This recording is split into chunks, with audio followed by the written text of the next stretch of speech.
I thought the toast was funny, honest even, because everyone always said I could be too real. But why did the music stop, and why did his brother stand up like that? I never thought one tipsy confession at our anniversary would cost me everything I built with Cameron and his whole circle. My name is Isolda Hartley. I am 31 years old, and I work as a marketing coordinator at a mid-sized tech firm downtown. I have always believed that honesty is my strongest quality. That's saying what I really think makes me interesting and different from all the boring people who hide behind polite lies. Cameron Vance, my boyfriend of 3 years, is 33 and works as an IT project manager. He is steady, quiet, the kind of person who listens more than he talks. I used to think that made us a good match because I could fill the silence with my energy and my truth. People always told me I was bold, that I said what others were afraid to say, and I wore that reputation like armor. Our apartment sits on the 5th floor of a renovated building near the river, close enough that on quiet nights you can hear the water moving and the occasional ferry horn. We moved in together 18 months ago, splitting the rent evenly even though Cameron made slightly more than I did. He never mentioned it. That was his way. Practical, fair, never making a fuss. I appreciated it at the time, though looking back I wonder if I mistook his kindness for weakness. The first crack appeared on a Tuesday evening in early spring. Cameron and I walked along the riverside embankment after dinner at a small Italian place we liked, the kind with red-checkered tablecloths and candles in wine bottles. The air was cool, and joggers passed us in bright jackets, their footsteps rhythmic against the pavement. I was scrolling through messages on my phone, laughing at something Trevor Lang had sent in the group chat. Trevor is Cameron's best friend, a freelance photographer who always knows how to make people laugh. He had been part of Cameron's life since college, the kind of friend who showed up to help you move without being asked and remembered your birthday every year. Cameron asked me why Trevor was texting me so late at night about inside jokes. His tone was not accusatory, just curious, but I felt a prickle of defensiveness. I looked up from my screen and told him Trevor was helping me plan a surprise for our anniversary party in 2 weeks. I said it would be at a rooftop bar with all our friends, something special to celebrate 3 years together. Cameron went quiet, his hands in his pockets, his gaze fixed on the river. The silence felt heavier than usual, like the air before a storm, but I chose to ignore it. I told myself he was just tired from work, that his project deadlines had been piling up lately. Later that night, back in our shared apartment, Cameron sat on the living room sofa and asked me about a tagged Instagram story from last week. He mentioned the exact timestamp, 10:37 on a Thursday night, and the bar name visible in the background neon sign, a place called the Edison Room that neither of us had been to before. He asked why I had told him I was working late that evening when the story clearly showed me and Trevor at a bar together, drinks in hand, laughing close to the camera. I felt a flicker of irritation rise in my chest and told him it was a last-minute work drinks thing and Trevor happened to be there because he was shooting an event nearby. I added that his constant need for explanations made me feel controlled, that he was being paranoid and I did not appreciate being interrogated like a suspect. Cameron leaned forward, his elbows on his knees, and asked why I changed my phone passcode last month and why I now took calls in the hallway instead of in the living room like I used to. He said he was not accusing me of anything. He just wanted honesty so we could get through the anniversary party without this tension hanging over us. He referenced the way I had laughed in the story, the way Trevor's arm was around my shoulders, and asked if there was something I needed to tell him. I turned the question back on him and said maybe he was the one with something to hide, that his career had stalled while mine was advancing, and maybe that was making him insecure. I said relationships needed space to breathe and that his questions felt suffocating. Cameron stood and walked to the balcony without another word. I followed him outside and told him he was overreacting, that Trevor was just a friend, and that people were allowed to have friends of the opposite gender without it meaning anything. He pointed to the phone in my hand and asked what he was supposed to think when everything felt like a secret now, when I changed passwords and deleted message threads and took calls behind closed doors. I said trust should not require constant updates and that real relationships allow space. Cameron looked at me for a long moment, his jaw tight, then went back inside. I stayed on the balcony, the river lights reflecting off the water below, and felt annoyed that he could not just let things be easy. When I went to the bedroom later, Cameron was not there. I found him on the sofa under a throw blanket, his eyes closed but his breathing too shallow for sleep. His phone charging cable had been moved from the bedroom to the side table, and his wallet sat beside it instead of in the usual bowl by the door. I did not ask why. I told myself he just needed space to cool down, that by morning everything would return to normal. I went to bed alone and tried to convince myself he was just in a mood, that this would blow over like every other disagreement we had ever had. The next morning, Cameron was already gone when I woke. On the kitchen counter, 2 coffee mugs sat far apart. Mine by the sink, his by the balcony door, still half full and cold. The separation felt deliberate, like a statement he was making without words. I picked up my phone and saw a group chat message from Trevor asking if I was ready for the toast on Saturday, calling it legendary with 3 fire emojis. The word made my stomach feel light, but I pushed the feeling away and told myself he was just being supportive. Cameron's phone buzzed on the counter with a calendar reminder that simply read, Riverwalk Cafe, and a time of 2:15 in the afternoon. I did not recognize the event, and when I tried to open his calendar app, it asked for a passcode. He had never locked his phone before. At the same moment, my phone lit up with a text from my best friend Mara Choi, asking if I was sure about the Trevor joke for the toast, saying it might be too spicy with a nervous face emoji. I typed back that everyone would laugh because honesty was my brand, that people loved when someone finally said what everyone else was thinking, and hit send before I could second guess it. I had been working on the toast for days, refining it, making sure it had the right balance of humour and truth. I wanted it to be memorable, something people would talk about for weeks afterward. I wanted to prove that I was different, that I was not afraid to say what I felt. 2 days later, I met Mara for lunch at a downtown coffee shop during the midday rush. The place was packed with office workers on their lunch breaks, the espresso machine hissing constantly, and the lines snaking past our booth. Mara works as a graphic designer at a small agency and has been my closest friend since college. She knows me better than almost anyone, which is why her hesitation about the toast worried me more than I wanted to admit. I told her about Cameron's weird mood, how he had been sleeping on the couch and asking questions about my schedule, about Trevor, about everything. Mara stirred her latte with a wooden stick and asked if the flirting with Trevor was getting out of hand. I leaned back against the vinyl booth and said it was just playful energy, that Cameron needed to grow up and stop being so sensitive about everything. I pulled out my phone and showed her the Notes app where I had drafted my anniversary toast. The draft was over 300 words, carefully structured to start sweet and then pivot to something edgier, something that would get a reaction.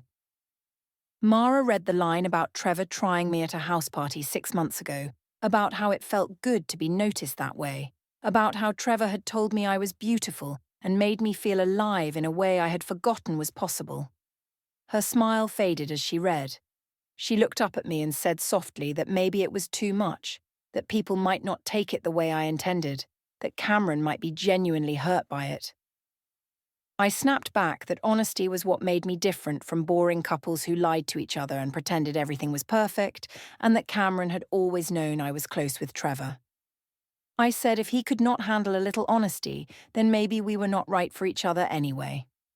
While we talked, Trevor posted an Instagram story tagging me at the coffee shop with a caption that read, "Planning chaos, with my favourite co-conspirator and a devil emoji." The story showed me laughing, leaning close to the phone screen, my hand on his arm. Mara saw the notification pop up on my phone and raised an eyebrow but said nothing. I did not see the problem. Trevor and I had always been affectionate, always comfortable with each other, and I thought that was normal. What I did not know was that 3 people who followed both Cameron and me had already taken screenshots within minutes and sent them to him. At his office that afternoon, Cameron sat at his desk in the open-plan floor, headphones on, working through a project plan for a client migration. His phone buzzed with a text from a coworker named Jordan, asking if he was okay and mentioning the story. Cameron opened Instagram and saw the tagged post. He stared at it for a long moment, then saved the story to his phone without commenting and went back to work. His face showed nothing, but his hands were tight on the mouse. During his afternoon break, he texted me and referenced the coffee shop story and the caption. He asked why Trevor was calling me a co-conspirator and why I had not mentioned meeting him that day, especially after our conversation about boundaries 2 nights earlier. I replied quickly, saying it was Mara's coffee shop and Trevor just stopped by for 5 minutes, that Cameron was being ridiculous and I could not deal with his paranoia right then. I added that if he kept this up, I was going to start wondering if he trusted me at all. Cameron screenshotted the exchange and noted the timestamp in a document he had started keeping on his laptop. That evening, Cameron stepped into an empty meeting room at work and called his brother Elliot, who is 29 and teaches high school English. Elliot has always been protective of Cameron, the kind of brother who would drop everything to help. The conversation was brief and quiet. Elliot asked if Cameron had thought about what they discussed earlier in the week. Cameron said he had and that he would handle things carefully, that he did not want to overreact, but that he also could not ignore what was happening. Elliot offered to help in any way needed, said he would keep his phone on and his schedule clear. Through the glass wall of the meeting room, Jordan watched but did not interrupt, sensing this was something private. When Cameron came home that evening, I was on the balcony with a glass of wine, scrolling through party plans on my phone and texting with the event coordinator about seating arrangements. He stood in the doorway and asked if we could talk about boundaries before the anniversary party. He mentioned the coffee shop incident and the way Trevor's messages kept coming late at night, sometimes past midnight. He said he needed to know we were on the same page about respect and trust, that our home should feel safe, and our relationship should not be a performance for social media. He asked if I understood why the story had bothered him, why seeing me tagged with another man while I was supposed to be at work made him question everything I had told him. I did not turn around. I told him we had already talked about this and that I was tired of defending myself for having friends, for living my life, for not being the kind of girlfriend who needed permission to exist. I said his jealousy was exhausting and that if he wanted to control me, then maybe we should rethink the whole relationship. Cameron stood there for a long moment, the evening light casting shadows across the living room floor, then walked to the guest bedroom and closed the door behind him. The quiet click echoed louder than I expected, final and deliberate. Later that night, I walked past the guest bedroom and saw a faint glow under the door. Cameron's laptop was open, and I could see the edge of a browser tab through the crack in the door. One tab read, Document Storage Services Comparison. Another showed a draft email with no recipient filled in, just a subject line that said Timeline. On his phone screen, visible on the nightstand, a new contact appeared labelled E. Rachford with no other context. I did not investigate further, telling myself it was probably just work stuff, but the image stuck in my mind like a splinter I could not remove. The next morning I woke to a calendar reminder on the shared apartment smart display that we kept on the kitchen counter. It read Northside Plaza and a time of 9:30 in the morning, scheduled for the day after the anniversary party. Cameron was already gone, his coffee mug washed and sitting in the drying rack. My phone buzzed with a group chat message from Kyle Ortiz, one of our mutual friends who had known Cameron since their college days. Kyle said he could not wait for Saturday but added an emoji that seemed nervous, a grimacing face followed by a prayer hands emoji, and wrote, "Let's keep it classy though, yeah?" I typed back a laughing emoji and said it would be perfect, that everyone would love it. But something about Kyle's message made my confidence waver for just a moment. I pushed the doubt away and told myself I knew what I was doing. Saturday evening arrived with clear skies and warm air that smelled faintly of honeysuckle from the planters along the street. The rooftop bar was perfect, exactly what I had imagined when I booked it 3 weeks earlier. String lights crisscrossed above us in a geometric pattern, and a central fire pit surrounded by low lounge seating gave the space a golden glow that made everyone look beautiful. The city skyline stretched behind us, lights beginning to blink on as the sun set, and a faint diesel generator hum vibrated from the building's mechanical systems below, a low-frequency pulse you could feel more than hear. Guests arrived in waves starting at 7. I felt electric, alive in a way I had not felt in months. I wore a red dress I had bought specifically for this night, something bold and attention-grabbing, with a neckline that made me feel powerful. I held court near the bar with Trevor, Mara, Kyle, and his wife Jenna. I was already 2 drinks in and laughing loudly, telling stories from work and making people smile.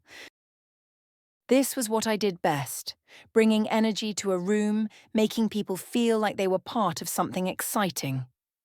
Cameron greeted everyone calmly, shaking hands and thanking people for coming, playing the role of the gracious host. But I noticed his shoulders stiffen when Trevor's hand lingered on my lower back during a group photo that someone from work was taking. Trevor leaned in close to whisper something in my ear, something about how great I looked, and I laughed and pushed him playfully. It was all harmless, all part of the dynamic we had always had, but when I glanced over at Cameron I saw his jaw was tight and his smile did not reach his eyes. Before the toasts, Cameron approached me near the fire pit where I was refilling my champagne glass.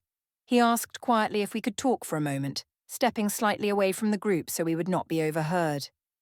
He referenced the group chat concern from Kyle about keeping things respectful and said he just wanted to make sure the speech stayed light and did not cross any lines. He mentioned that his mother Linda was there, that his brother Elliot was there, that people from his office were there, and that he wanted this to be a good memory, not something people would whisper about later. I rolled my eyes and told him everyone loved my honesty and that he was being paranoid again, that his controlling behavior was exactly why I needed friends like Trevor who understood me and did not try to put me in a box. I said he should trust me to know my audience, that I had been planning this for weeks and knew exactly what I was doing. Cameron took a slow breath, his hands in his pockets, nodded once without saying anything else, and walked back to the railing overlooking the city without another word. I watched him go and felt a flash of irritation that he could not just relax and enjoy the night I had worked so hard to create. 30 minutes later, after everyone had arrived and the catering staff had served the appetizers, I tapped my champagne flute with a fork. The sharp ring cut through the conversation and the crowd quieted, turning toward me with expectant smiles. I started warmly, thanking everyone for coming and praising Cameron's steady, reliable nature. I said he was the kind of man who never forgot a birthday, who fixed things around the apartment without being asked, who remembered how you took your coffee and made it for you on difficult mornings. People smiled and nodded, and I saw Linda Vance's face soften with approval. Then I shifted tone and laughed, the champagne making me feel loose and fearless. I said that while Cameron was wonderful, he was also a little too serious sometimes, a little too safe, and that Trevor, standing right there with his camera slung over his shoulder and a drink in his hand, had once shown me what real fun looked like at a house party 6 months ago. I described how Trevor had flirted with me, called me beautiful in a way that made me feel seen, told me I was wasting my energy on someone who did not appreciate how vibrant I was. I said it felt good to be noticed that way, to feel desired and interesting and alive. I said Cameron should thank Trevor for keeping things interesting, for reminding me what it felt like to be wanted. The words left my mouth before I could measure them, fueled by champagne and the warm validation I thought I would get from the crowd.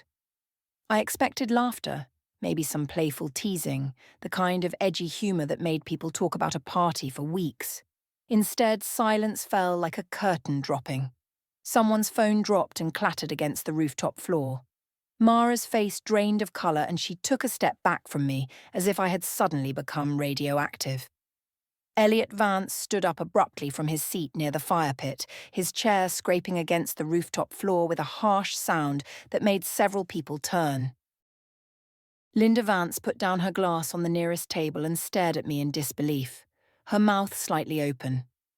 Trevor laughed nervously and raised his glass, trying to play it off as a joke, saying something about how I always knew how to get a reaction, but his voice cracked and no one joined him.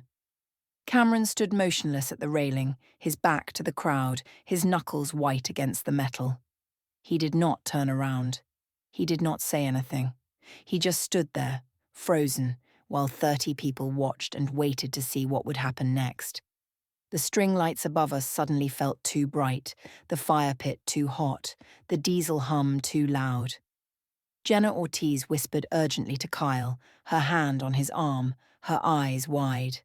My younger sister Gwen pushed through the crowd and pulled me aside, her voice low and sharp, saying I had just humiliated Cameron in front of everyone who mattered, that I had crossed a line that could not be uncrossed.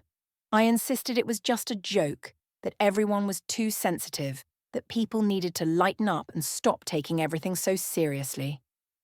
I said Cameron knew I had a sense of humour and that this was just part of who I was. Gwen stared at me like she did not recognise me and walked away without another word. Elliot walked over to Cameron, placed a hand on his shoulder and said quietly that they should leave, that Cameron did not need to stay and endure this.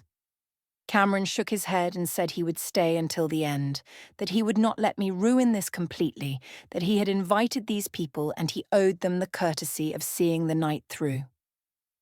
Elliot stepped back but stayed close, his phone already in his hand, recording a voice note of the moment with the timestamp visible on the screen.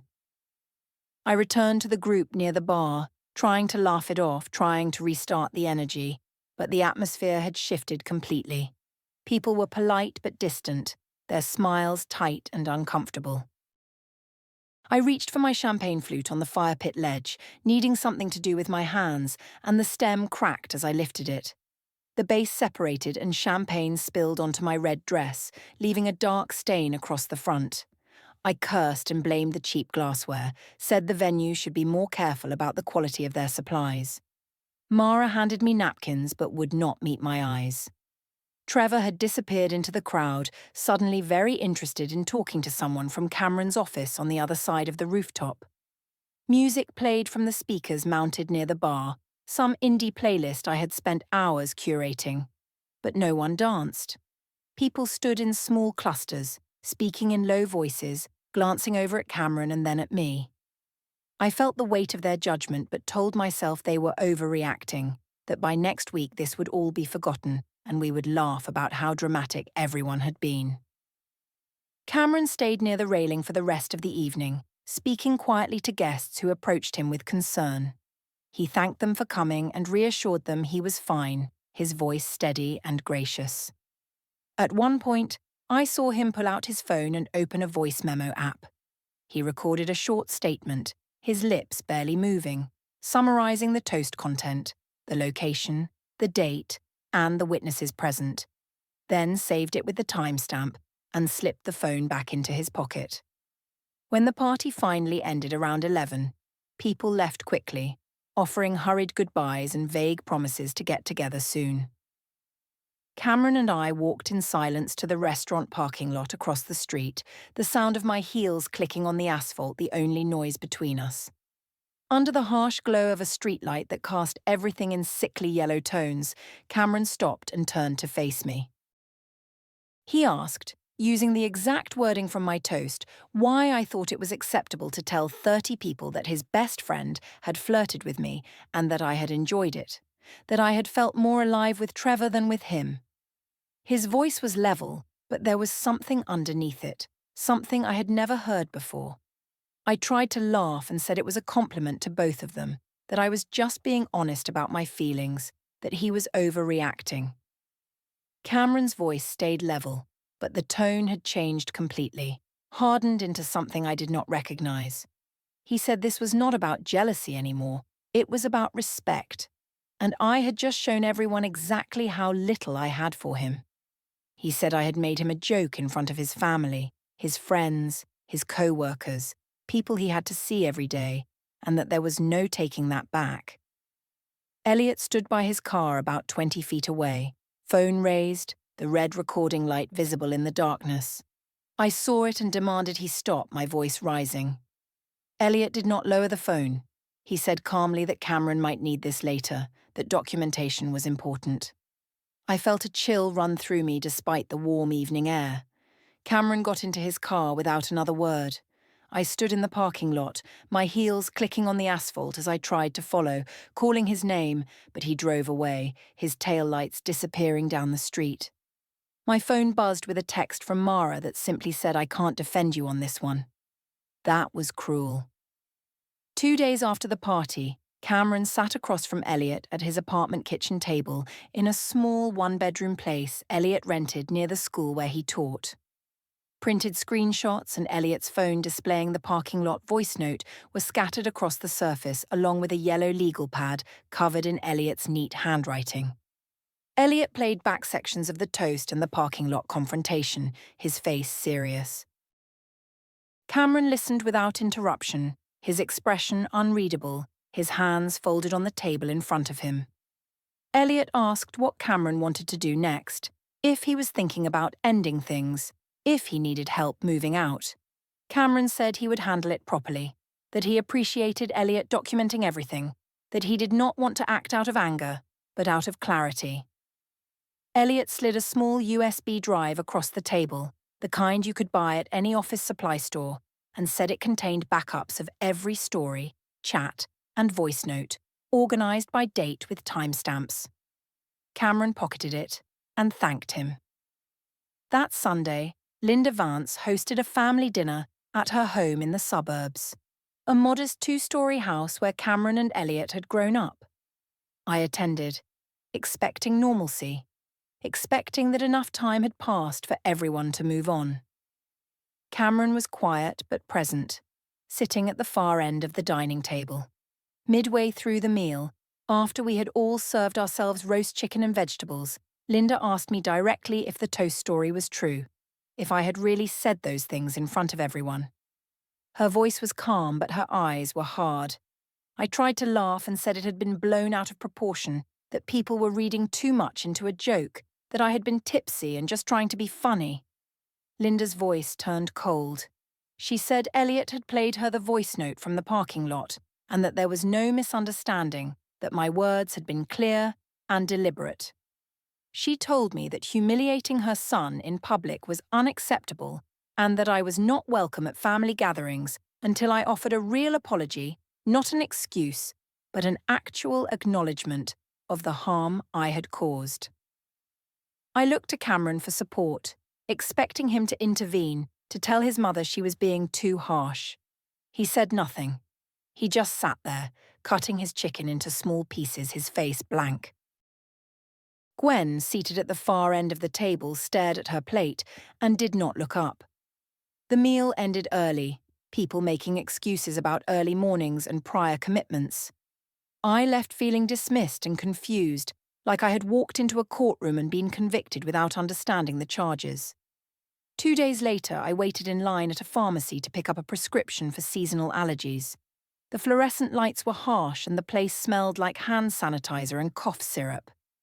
2 women behind me whispered, their voices low but not low enough.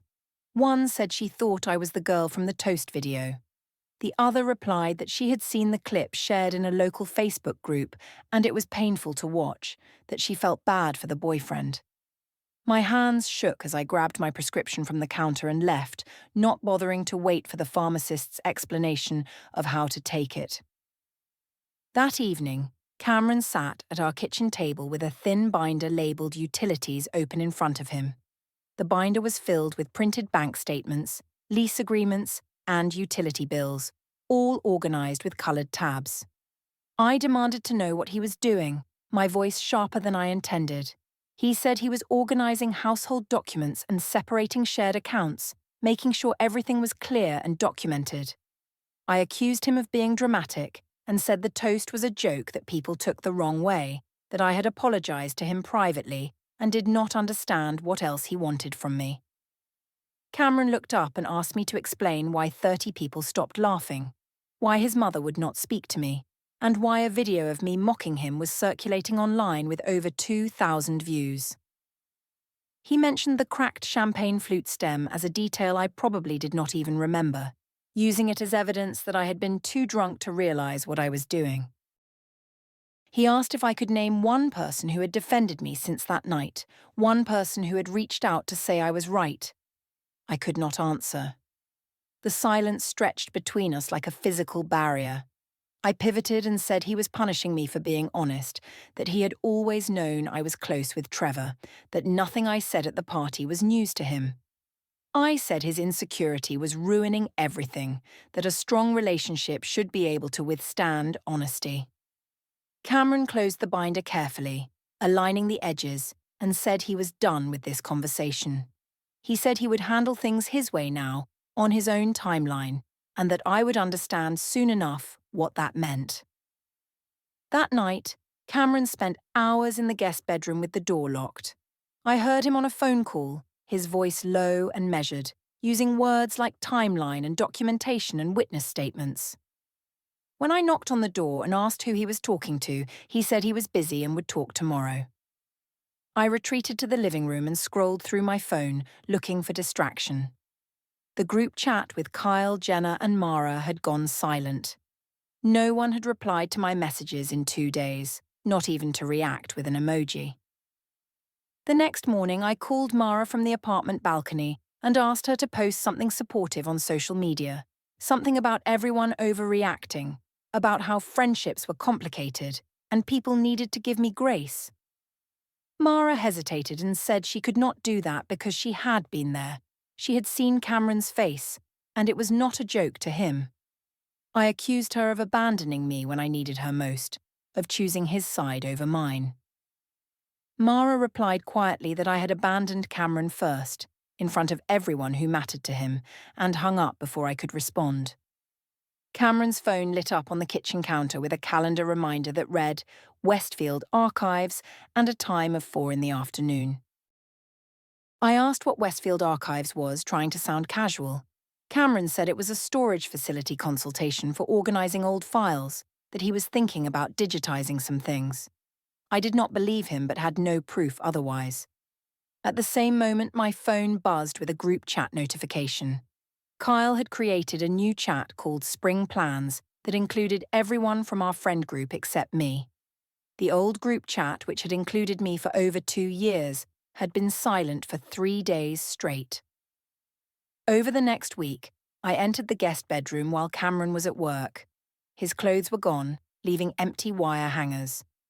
The desk held only a coiled charging cable and a locked file box labelled Archive 2024. On the nightstand sat a printed checklist: bank accounts, lease details, subscriptions, emergency contacts. Everything checked off except the last item, final notice, in capital letters. I met Mara at the gym, hoping to win her back.